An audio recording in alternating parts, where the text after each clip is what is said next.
I'm Olga. I'm the project coordinator, as Manan said. So I work mainly with long-read technologies, but I've been doing this job since 2012. So that's, oh my God, it's almost 9 years I've been doing that. So I'm the missing link between the users and the sequencing lab. So if the person is coming to me and said, I want to sequence something, then I'm serving as an advisor and say, this is project is for Illumina, this is project is for long read technologies, or how to prepare their samples and what to think about when they're conducting the experiments and collect their samples and so on and so forth. So I'm Latvian by origin, been in Sweden for 22 years, but yeah, and I am a microbiologist by training, mycologist. So yeah, and since 2004, I'm actually in the genomics branch. So I've been doing that for quite a while. But I want to know a little bit more about you guys. So now we have most of the faces there. So show me some kind of reaction if the answer to my question is yes. So first of all, do you already have your data, NGS data?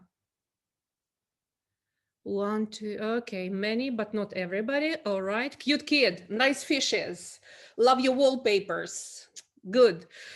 So how many of you have Illumina data, of those who have data? Right.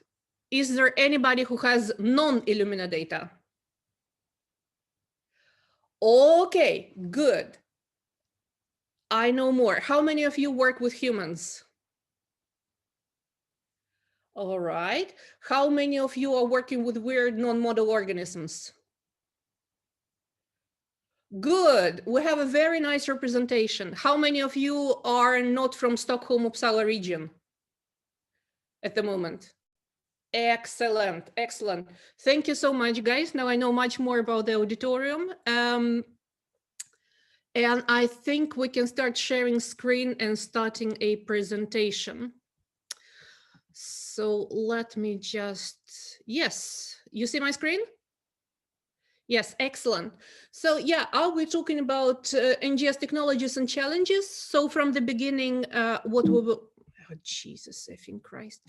Yes, so from the beginning, I'll just give you an intro about the sequencing service. What kind of help can you get if you want to sequence genomes in Sweden? So I'll talk to you virtually 5 minutes about the infrastructure. And then we'll go over to the general knowledge and about the current technologies. What are the chemistries behind, how the machines work, and all other interesting technical stuff. And after that, we'll try to talk about making sense of genomics data. So I'll try to explain to you what are the sequencing artifacts and how can you sometimes explain stuff that you see in your data that might be a little bit unexpected. So there will be sequencing artifacts and how can producing a good sample help you to succeed with your sequencing. And then finally, I'll give you a little bit of the glimpse to the next global challenges that we are possessing. So the Earth by Genome project that SciLife Lab got involved in recently.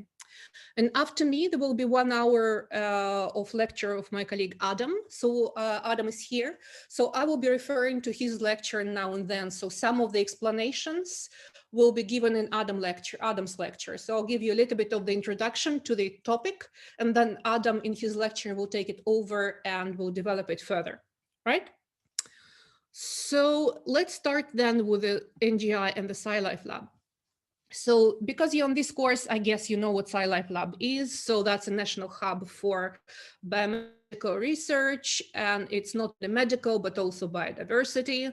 And we are physically located all over Sweden, but national genomics infrastructure per se, we're much older than SciLife Lab. So as individual facilities, we've been operating since since 1996, 1998, when we were doing Sanger sequencing and typing.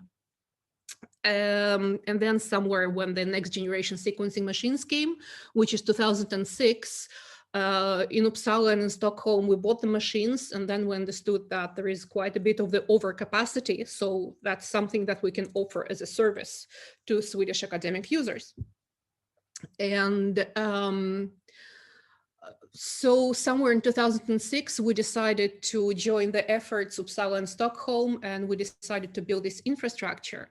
So since 2012, we're operating as National Genomics Infrastructure. So we have one big facility in Stockholm, in Solna, and that is here. And many of you, I guess, know about it. It's in Karolinska campus. And also in Uppsala, we have two facilities. One was before at the hospital, and second was at the Uppsala University campus. So and then 2010, SciLife Lab recognized us as a very important player on in the field of the next generation sequencing, and that they invited us to join the SciLife Lab and become one of the nodes or the facility for the next generation sequencing. So we work in very tight collaboration with NBIS. We sometimes have common pipelines, and we have very tight discussions about what is the latest in the sequencing, so they can also later on give you comprehensive help with whatever data that we are producing. We are one of the largest infrastructures in Europe, all facilities together. So larger than us is only Sanger Institute in the UK, and then Decode in Iceland, which is a private company, and they are sequencing all the Icelandic population. But besides of those two, we are absolutely the largest non-commercial sequencing infrastructure in Europe, and one actually of the largest academic infrastructures in the world. If there is a sequencing technology, we have it. So our task is to understand how the sequencing machines work, to adopt them, to understand their pros and cons and biases, weaknesses and strengths. And after we understood that, we are offering that to the Swedish scientific community and also to industry as a service. And if there is sequencing machine, sequencing technology in the world, we got it. So we have a huge Illumina park. So now we're switching from the older 2500 and X10 machines to the NovaSix, and we have a couple of MySix and NextSix. So just to sort of to answer the demand of different ranges of the projects. So, and also on the short read sequencing, we also have ion technology, and I'll talk to you a little bit about that later down the pipe. That is about short read technologies. We also have long read technologies. That is the Oxford Nanopore and Pacific Biosciences. You'll hear more about that in perhaps 10-15 minutes. And also we have a little bit of the auxiliary equipment. So we have 10x Genomics and Dolomite and IDEA for single cell library construction for further Illumina sequencing. And we are running also a little bit of other types of analysis that involve very complex types of library preps for the next generation sequencing, for instance, Hi-C and droplet PCR and so on and so forth. So we have a long list of operational principles. I don't want to bore you with those, but the point is that our infrastructure is non-profit. We do not make any money on your projects. So you are paying for the reagent cost only. You do not pay for our work hours. So you pay a little bit of the overhead that we need to put for to pay some auxiliary equipment, but you're not paying premises, instrument depreciation, things like that. All of that is covered by either SciLife Lab or the private donors like Wallenberg Foundation. So we are very cheap as compared to any other sequencing infrastructure. We have the technology and the knowledge, and we are more than willing to share it with everybody. Our main task, because we are not making money, our sole purpose is to help you to do cutting edge and sometimes even bleeding edge research. So that's why we're open for any kind of consultations. And if you have any questions, just feel free to contact us. Our consultations are exactly as with NBIS, completely free of charge, and they are not binding you to use our infrastructure. So sometimes if you have just questions about how sequencing works and what would be the best setup, we can answer these questions as well.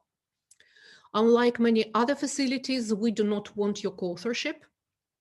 acknowledgement is what we are living for, because the acknowledgement is something that our sponsors like SciLife Lab and VR and the government, they want to see how well used we are. Co-authorship is only sort of requested, or not really requested. We suggest that perhaps you could include us as co-authors if we went extra mile. So if we developed a new method for you, if we put extra effort in doing some really weird libraries or some weird analysis, but Adam will touch a little bit more upon that in his talk. So we are here to serve you and to help you. So that's what we are paid for. That's the bottom line. So what exactly you can help with if you're coming to NGI? So first of all, that's a project design. So if you are not sure how many replicates you need, what are the time series, how many individuals, and so on and so forth, we can advise you on that. So we are 6 project coordinators. All of us have different focuses depending on what kind of project you would like to sequence. Some of us are very strong in RNA sequencing, some of us in de novo sequencing, short reads, long reads, targeted enrichment, you name it.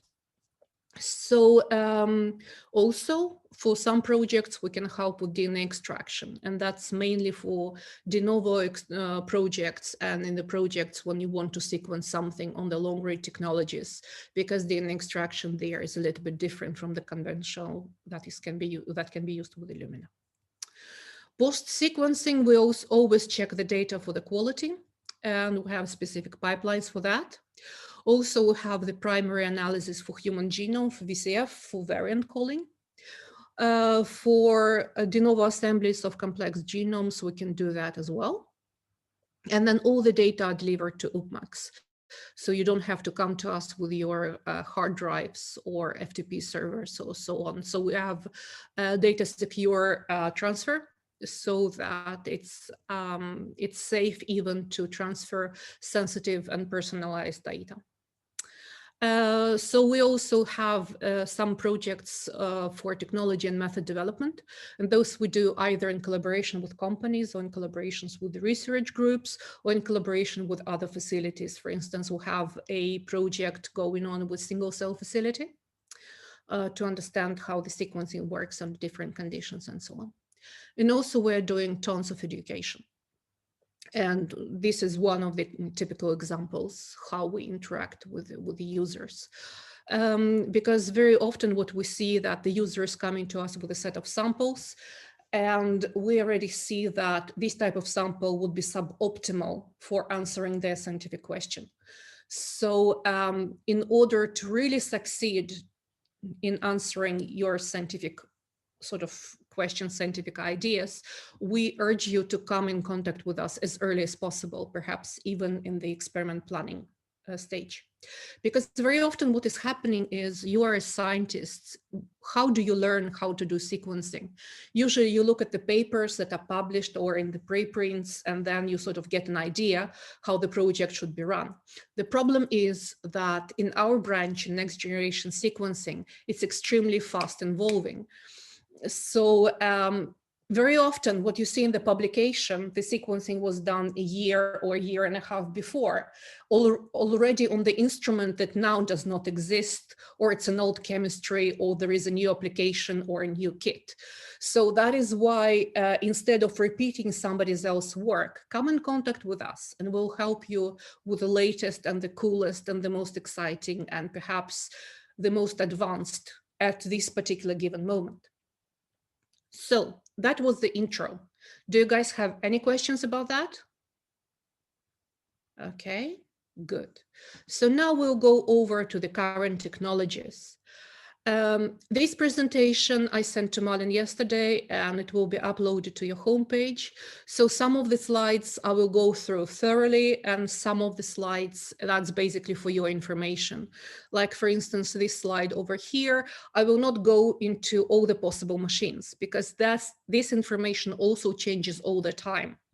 So this lecture, I'm usually giving up to 5 times a year, and every time I have to change it because there is a new machine, new upgrade, new type of flow cell, and so on and so forth.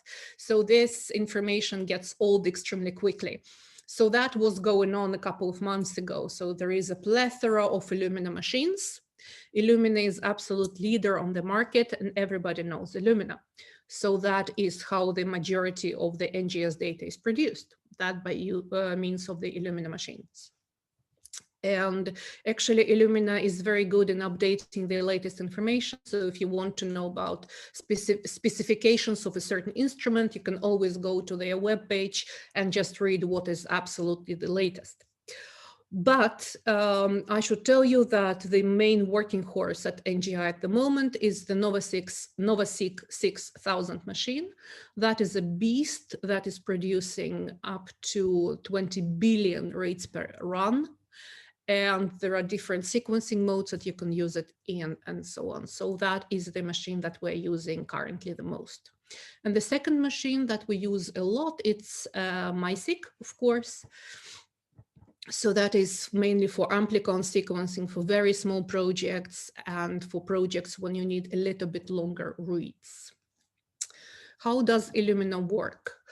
I'm sure many of you already know that, but for those who do not, I would like to repeat it a little bit. So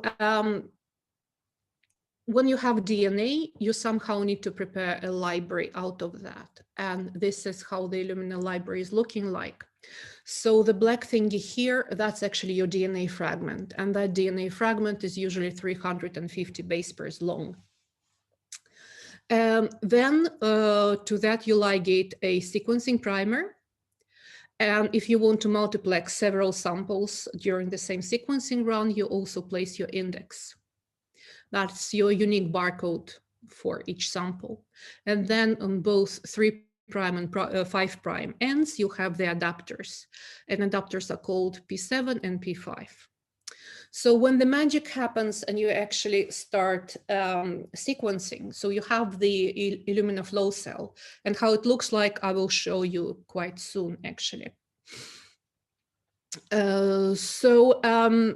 On the Illumina, on the glass, you have an even population lawn of the P5 and P7 adapters. So when you flush the cell with a solution of the library, your library will be placed on the glass, either in the forward or in the reverse direction. So it will either bind to the P7 adapter or to the P5 adapter. Then you start amplification. So you will flush the cell with the sequencing reagents and PCR reagents, first of all. So during the PCR, so here would be your strand. It's a single strand to start with. And then you start amplification. So the second strand is starting to be built gradually. And then when the strand is getting longer and longer, the molecule started breathing. So that is something that is known in the PCR world.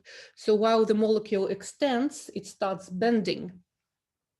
And then it bends over to the glass until the second adapter here comes into the contact of the next closest adapter on the glass, something like this. So you have a copy, a clone of the same product sitting next to it. So then the molecule is detached, and then you have two completely identical copies. Just one will be in the forward and the other one will be in the reverse. And this process continues for a certain number of cycles until you produce a cluster.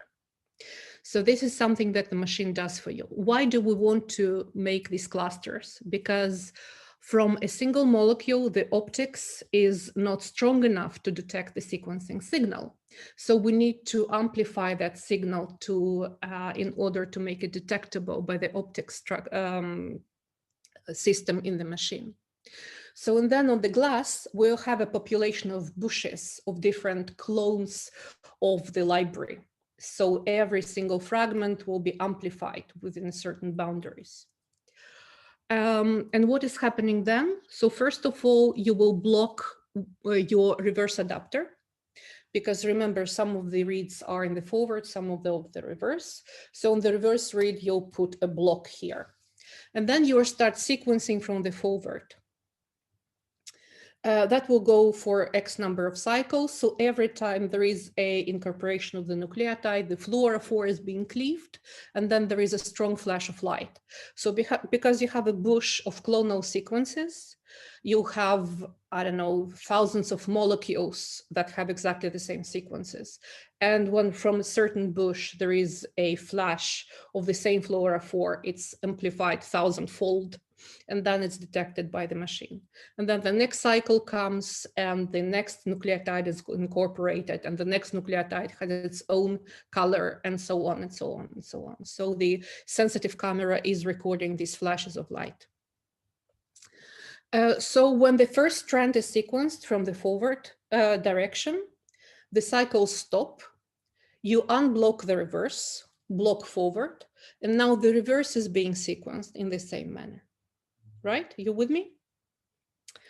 So what is going on then? Then sometimes when you analyze Illumina data, you can see that the forward read information usually is very clean.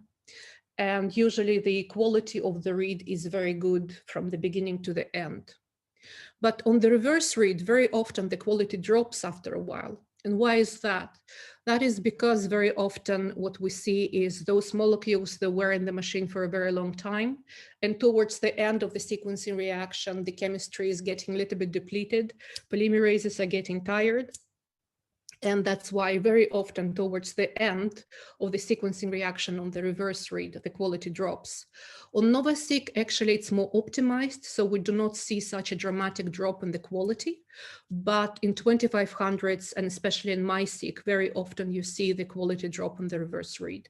So this is something that is normal. That's nothing wrong with your sample. This is something how technology used to work before the latest NovaSeq came into the play. So for you who have a little bit older data, that's just good to keep in mind. We go to the next machine that is called Ion Torrent, Thermo Fisher.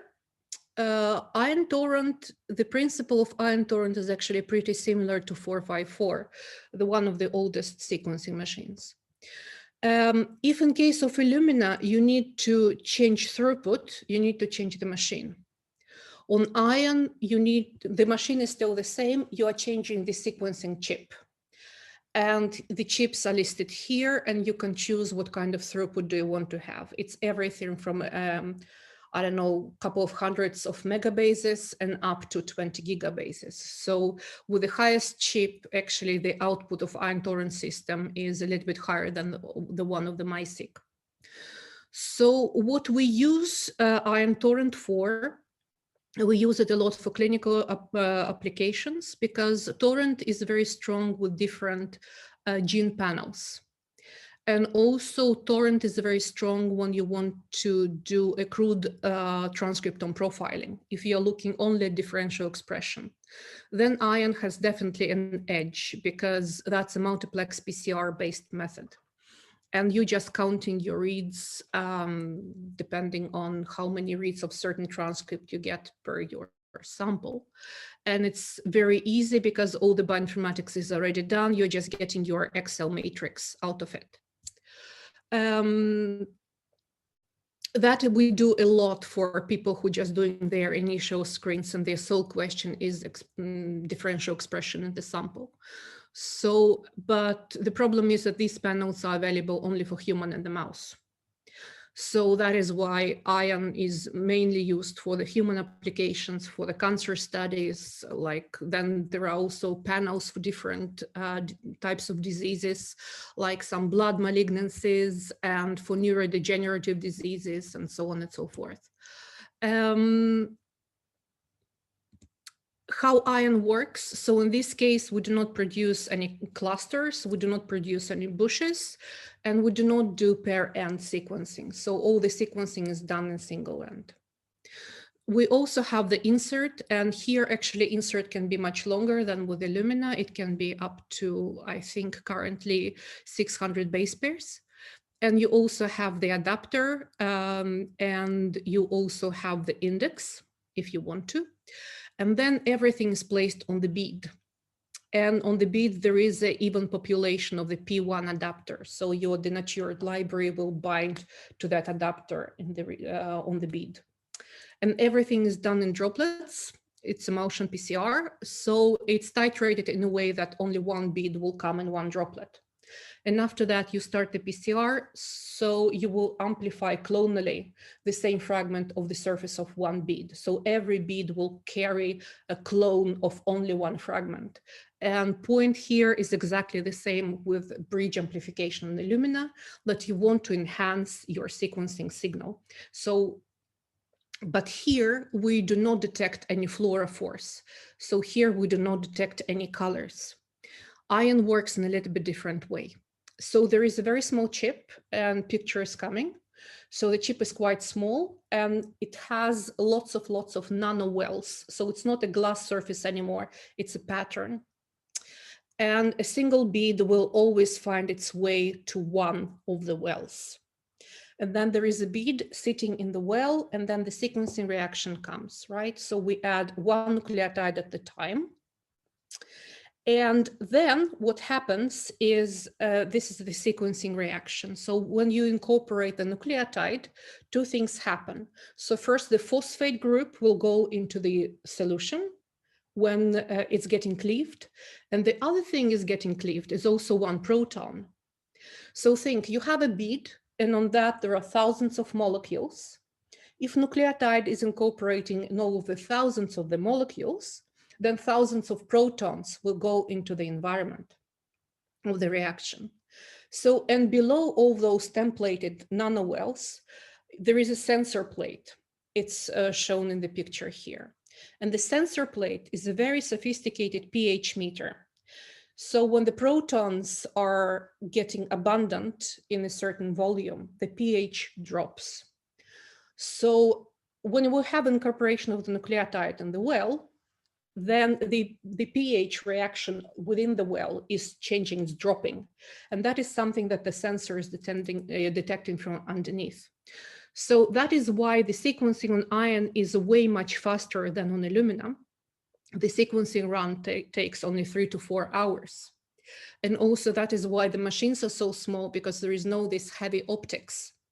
So,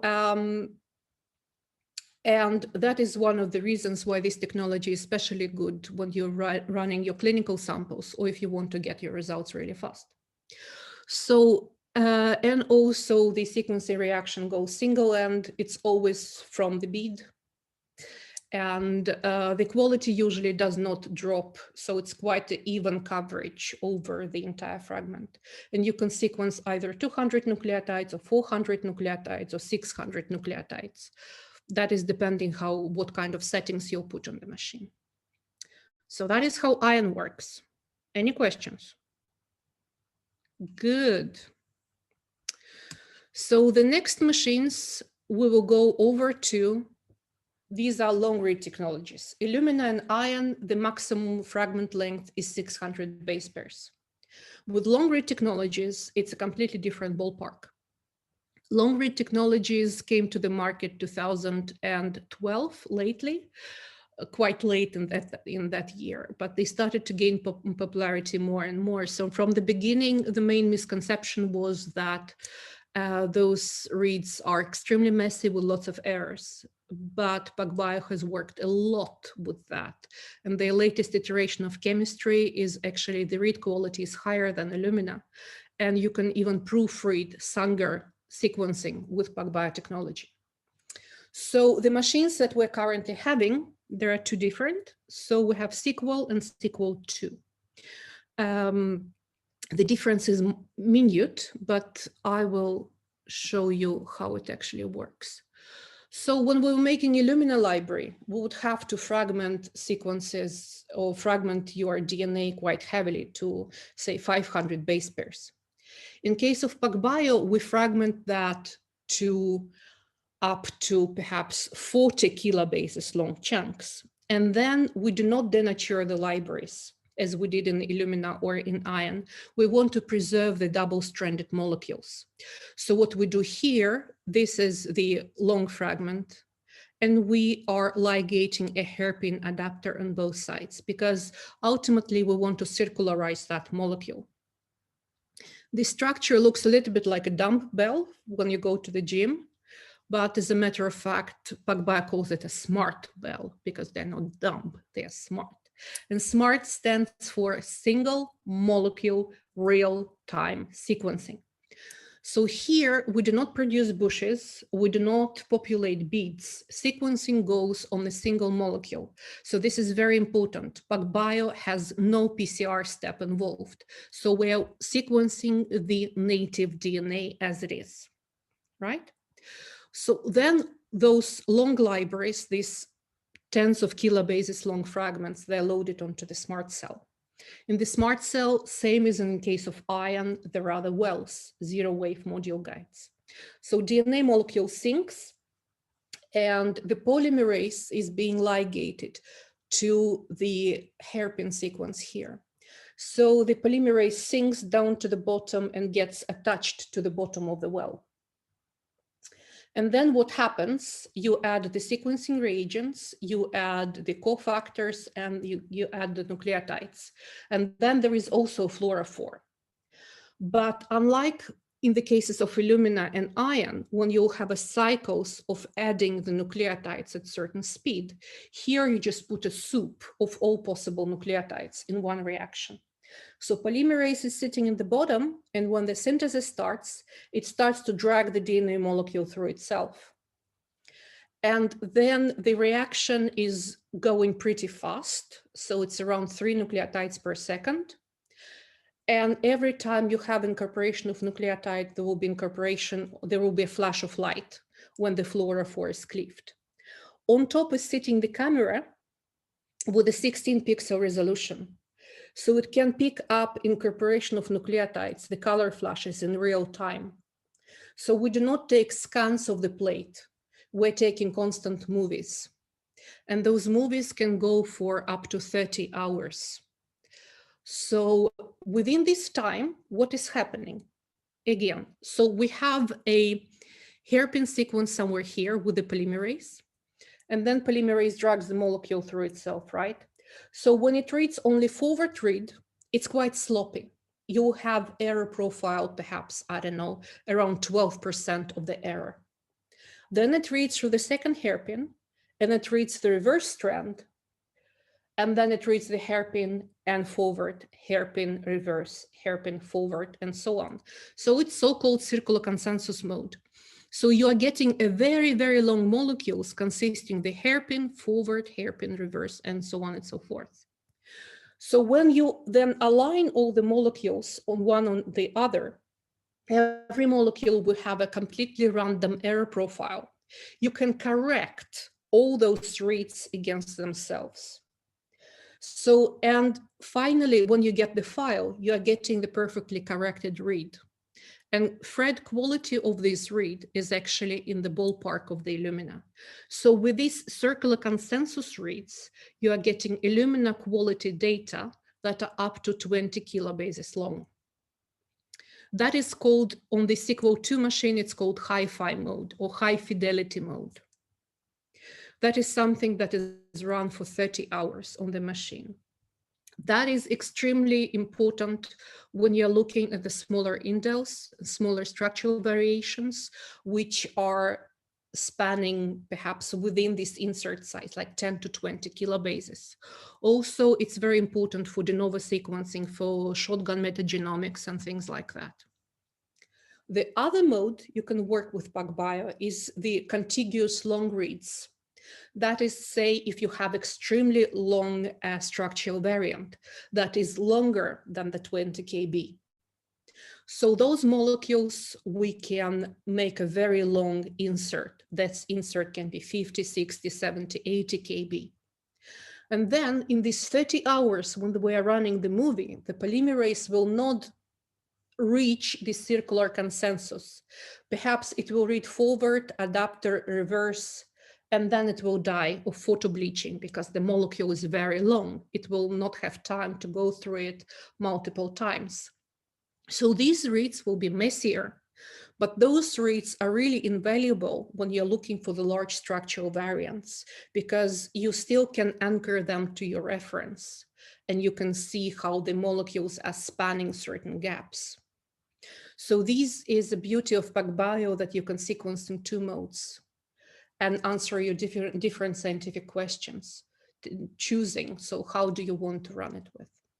So the hi-fi mode is the one that we're using 90% of the times actually. And also hi-fi mode is used for amplicon sequencing. Another beauty with PacBio, that is the single molecule real-time sequencing, because I told you there is no amplification. So we can also detect the methylation or different types of base modifications. How is it happening? So scientists of PacBio, they have discovered that the kinetics or the time it takes for polymerase to incorporate a certain nucleotide, it corresponds to the base modification signal. So when we run PacBio sequencing, we're not just recording the bases, we're also recording the kinetics of nucleotide incorporation. That comes as a separate file and looks like this. So here is the time it takes for the polymerase to incorporate different nucleotides. And the black here, that's a retention time. So that is a period when polymerase can breathe out, wait a little bit until it incorporates the next nucleotide. And here you can see the difference between these two adenines. So here, the polymerase rested milliseconds, but here it was almost a second and a half for that to recuperate. And it turns out that it correlates with 6-MA modification. So this is methylated adenine base. When you get this information, that is something that you are getting sort of for free as auxiliary information that can be supplied on demand. And these can be then feed it into the bioinformatics pipelines that can decipher what kind of base modifications you're having in your data. The most useful it is for prokaryotic genomes because of the coverage required. For 6-MAs, which is the most typical way, the CpG, that is eukaryotic methylation, there you need to have quite a high coverage. So for that reason, nanopore has an edge, and I will talk about that just in a couple of minutes. But for mitochondrial genomes, for prokaryotic organisms, and for archaea, which have many different types of modifications, that is actually a beautiful technology because you don't need to disrupt your DNA in any way. You don't need to treat it in any way. You just take the native DNA as it is and you record the epigenome on top of the genomic information. I see a question here. Perhaps I can answer that later, but you know, guys, if you need anything, you can just interrupt me and ask. After PacBio, I want to introduce you to Oxford Nanopore. Oxford Nanopore, for a while, it was a dark horse. It came at the same time as PacBio, but it gained its popularity a little bit later than PacBio did. For a very long time, we did not believe in this technology, but now it's actually getting its own interesting niches.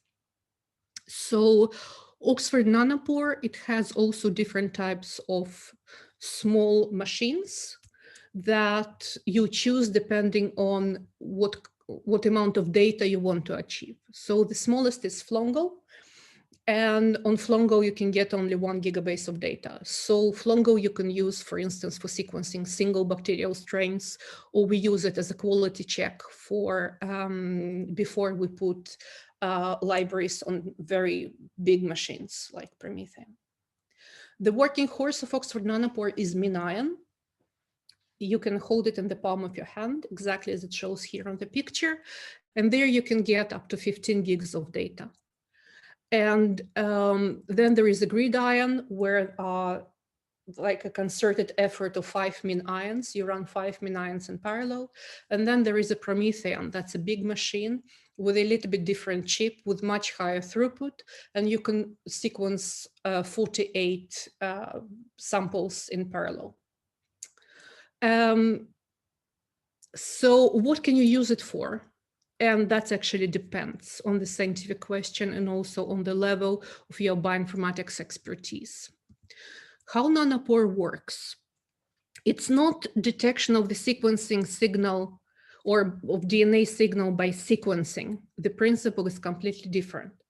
you have a synthetic membrane in which there is a live protein pore. That's an ATPase. And the thing is that perhaps I should start with the library. Unlike in the case of PacBio, we do not put these hairpin adapters on both sides. We add it only in one end. So we want two ends to be more or less free, because in one of the ends, we're going to put a motor protein, which is helicase. So here would be your template, your insert. The insert on nanopore can be anything from shared DNA when you share it to, I don't know, 5, 10 kb, or you can take completely unshared DNA that is, I don't know, megabase long. The machine virtually does not care what your insert is. So you have the adapter on both sides and you have the hairpin, and then you ligate your motor protein. So it's like, I don't know, a bagel sitting sort of threaded in the DNA molecule. And then you also add tether, and tether is a cholesterol that is something that helps the DNA molecules to sink down to the pore, to the sequence of to the surface of the membrane. So when you add this library, the helicase, it has, and the adapter here, they start looking for the pore. So the adapter finds the pore, and it's designed the way that it will be dragged through the pore immediately. And then helicase, that this bagel in the DNA strand, it sort of sits neatly on top of the pore. And then the magic happens. So helicase starts unzipping your DNA. And as it unzips, the pore drags the DNA molecule through itself. And then when it comes to the hairpin, that's a signal for the helicase to detach. And helicase is detaching, pore is released, and then another molecule is coming in. So the same pore can process several different molecules during the sequencing run. The magic of nanopore is the following.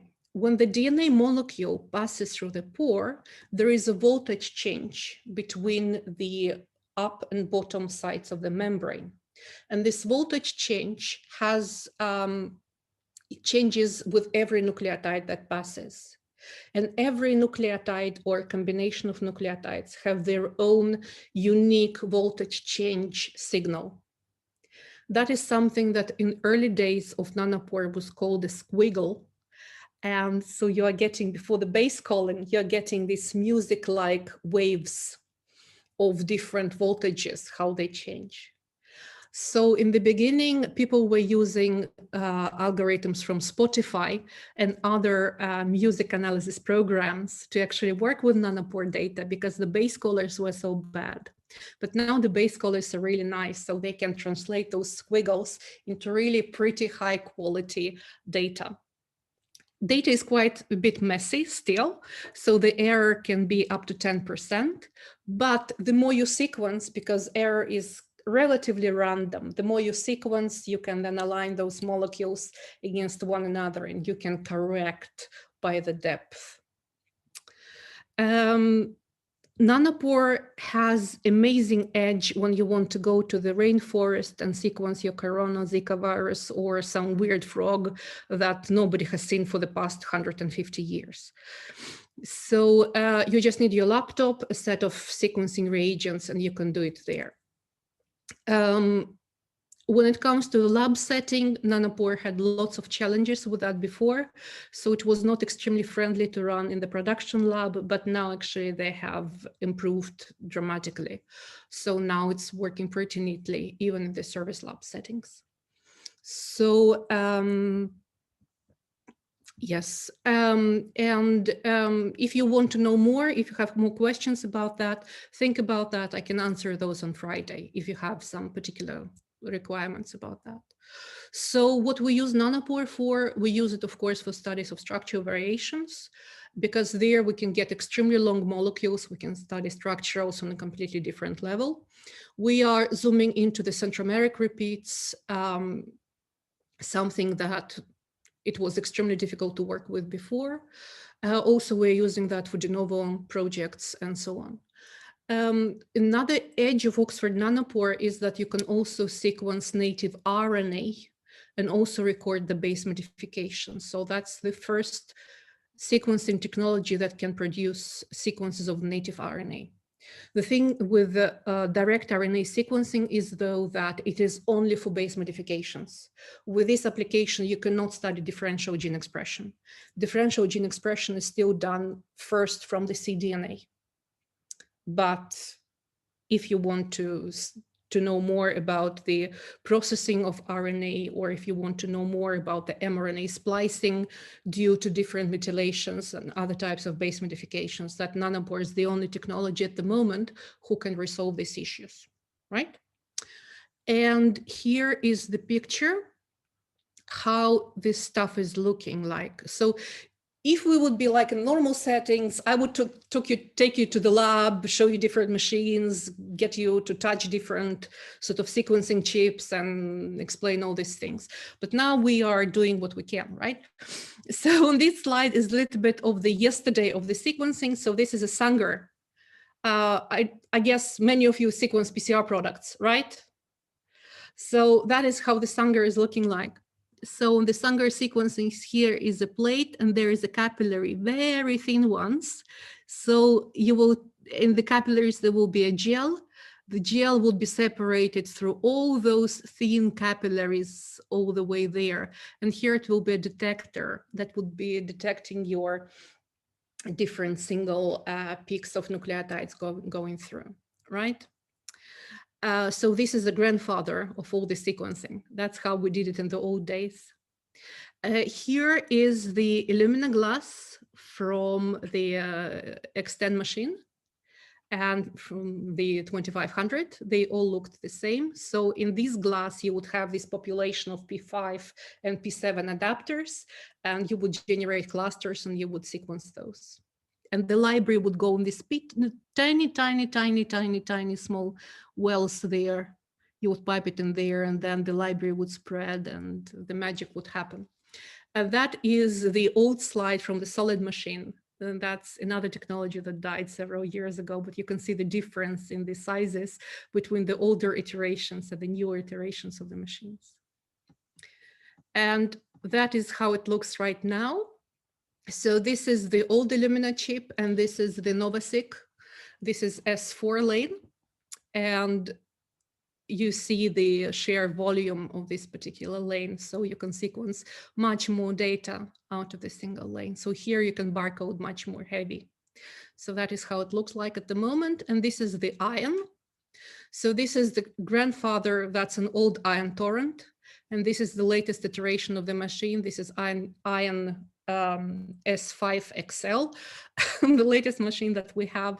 And here you can see the tiny lens, and it corresponds to all this space in the new machines. So there are like 90 million of the nanowells, and you can see the size here. So imagine that in this space, you have 90 million unique single molecules that can be deposited and sequenced at the same time. This is a sequel, or this is PacBio. So this is the smart cell from the old RS2 instrument. So here would be like 150,000 molecules that could be sequenced simultaneously. And this is the sequel. I think this is sequel 1, and sequel 2 is a little bit larger, even larger than this one. There you can sequence up to 8 million molecules at the same time simultaneously. And this is the Oxford Nanopore. That's how the mean ion flow cell is looking like in relation to my not that big hands. I guess I have the same hand or yeah, glove size as Donald Trump, I think. So something like that. So that is how it looks like. So these are the technologies that we have in our possession now, and that's what we are working with. But we have also some technologies that are coming. So this is one technology that we're going to get very soon, and it's coming for us for evaluation. And I will not go in too much details because I do not really know how well is it going to perform, but that's a big contester to Illumina's complete dominance on the market. That is a BGI MGI machine. Oh my God, I think I didn't put it. I will write it here, MGI. So the MGI machine is the one that we're going to test. Here's a little bit different thing, that you don't produce a linear library, but you sort of circularize your library and make a nanoball. And those nanoballs are put in the glass, and then you sequence them also in the circular mode. So the data that you get is very similar to Illumina data. And actually, you can use all the Illumina tools for analyzing this type of data. So it does exactly the same as Illumina does, just cheaper. So that is something that we are very curious to know more about it. And if you want to know more about this machine, I guess as soon as we test it, we'll have a webinar about that. So you'll be more than welcome to come and listen to that. So, but now we just know that it's coming. So these are the sequencing technologies where you make libraries and sequence them on a certain machine. Now I will touch upon two other types of equipment that we have. That equipment is for producing libraries that later can be run on Illumina. Number one is 10x Genomics, or Chromium. I guess many of you have heard about that, right? I see some reactions there on the screen, yes. So 10x Genomics, in the beginning, you could sequence either DNA or RNA with, but then they withdrawn the DNA application. So from the beginning, we used it also for de novo sequencing, but now we use it only for the RNA single cell. So what is going on there? That's a very fancy way to make an Illumina library. It's a very small machine, and then there is a well looking like that. So what you do here, you put your buffer and an oil, and then you put your single cells in there, and then some sequencing reagents. So first we have very interesting constructions that are called gems. And in the gem, it's a vesicle that contains a barcode and all the sequencing reagents, or not the sequencing, the library prep reagents. They are going through the buffer here. Then in the other channel, you feed it with single cells. And what will happen that every of these gems will incorporate one single cell. Then they're coming into the oil and making an emulsion. So within every emulsion vesicle, there will be a single gem, which carries a very specific barcode, and it will be one cell. And then there is a magic when 10x is not actually disclosing. What is happening there? The cells are somehow lysed within this vesicle, and then the library, Illumina library, is produced from every single cell. So every single cell RNA will be tagged by a specific barcode. So at the end, you're getting a mix of the barcoded cDNAs, where every library will come from individual cell. And then later on, you sequence that on the Illumina machines. And also by these barcodes, you can decipher from which cell the given transcript has come. So I've seen that several of you would like to discuss more single cell sequencing. And on Friday, you'll have this possibility. But that is one of the best ways how people are working with RNA from the single cells. And that is how it works. So these machines will have both in Uppsala and in Stockholm. And the final thing, it's a little bit out of frame, I can see, but it's Hi-C Omni-C. That is the way to make library when you want to know how your DNA is organized into chromosomes.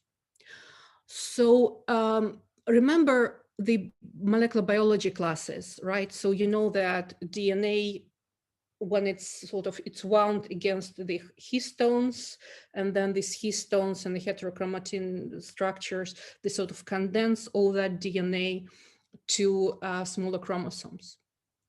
And a while ago, scientists have discovered, when they look at the gene expression and how splicing works and so on and so forth, and regulation of gene expression, they discovered that sometimes you have gene in the chromosome somewhere here, And the repressor or promoter, it sits like on the completely different part of the chromosome, but they sort of belong to the same system. How come? It turns out that in the chromosome, in the nucleosome, those two fragments were in close proximity to one another. So when histones were touching one another, so then there is an interaction between different parts of the chromosome that create the same complex for the control of the gene expression.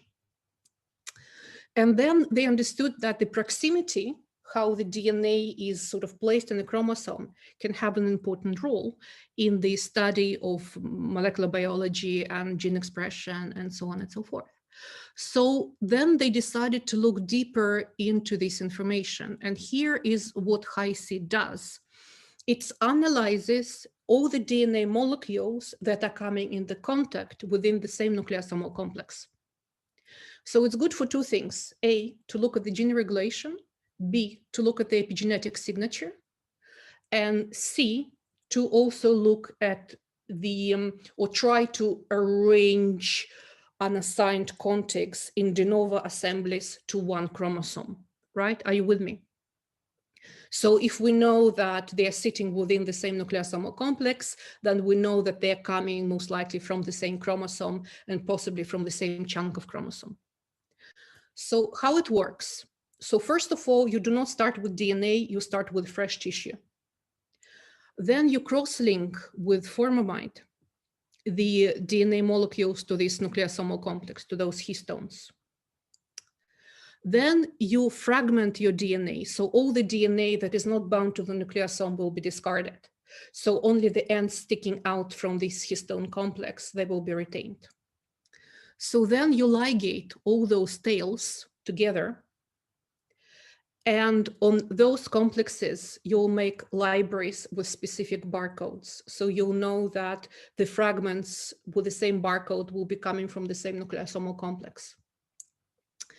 So, and then you sequence that on Illumina NovaSeq. So that is an extremely powerful tool we discovered for assembly of genomes from telomere to telomere. This is something used in the T2T consortium or telomere to telomere consortium. You know that the human genome was sequenced for 30 years ago. It was launched for 30 years ago. But up to now, we have half a year ago, we didn't have a single non-gapped chromosome assembled in the human genome. So we had maps, we had scaffolds, but we didn't have like start to finish the entire chromosome without ends, right? So we had lots of contigs here and there.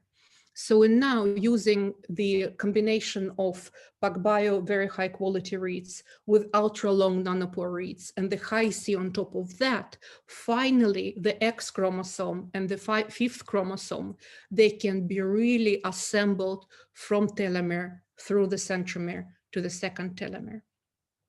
And that with the help of Hi-C, that is the latest iteration of human assembly, how it looks like. So instead of thousands of fragmented scaffolds here and there, just loosely mapped to the chromosomes, now finally researchers are finding these huge chunks. So now we have single chromosome in 2, 3, 5, 6 contigs, but not in thousands anymore. And that's how it looks like in the chromosome number 5, for instance, that we can follow the distribution of the reads. So it's a little bit cumbersome method to analyze, but NBIS knows how to do it. My colleagues in Stockholm know how to do it. So if this is an application you might think is interesting for you, reach out to us, talk to us, and so on. So, and now before we go to the break, I will just try to put everything together in one sec. So we spoke about the NGS technologies. We spoke about the short read NGS and long read NGS.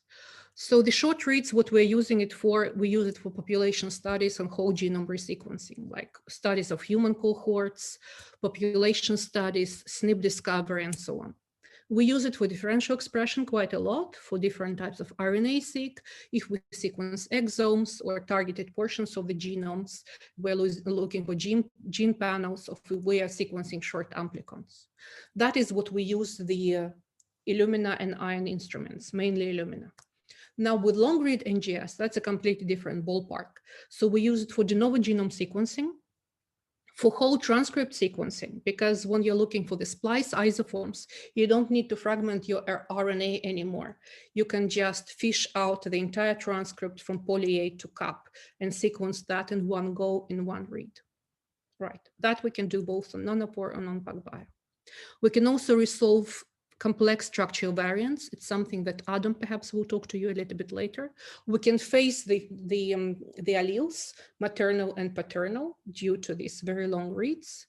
We can do targeted sequences when we can target much longer reads, much longer fragments. And we can also sequence amplicons up to 13, 16 kb, so as long as your PCR can make it. So that gives you an unprecedented level of resolution, for instance, in your metagenomic studies, where you can sequence the entire rRNA operon and not just look in the small V4 portion of the 18S, and so on and so forth. So what I want you to take home is that development goes very fast. All the technologies have their pros and cons. So things that are beautiful on Illumina, they will not work on PacBio, and things that you can do on PacBio, you cannot do on Illumina, and so on and so forth. One technology does not suit all the applications. And also in some projects, like for instance, de novo sequencing, it's good to combine several technologies together. So, and now we will go for the break, and I don't know, 5 minutes or something, like bio break to get coffee, and we can, do you have any questions, by the way? Okay, so energize, get lots of coffee, and we will go into making sense of genomics data. Yep. See you 10 past.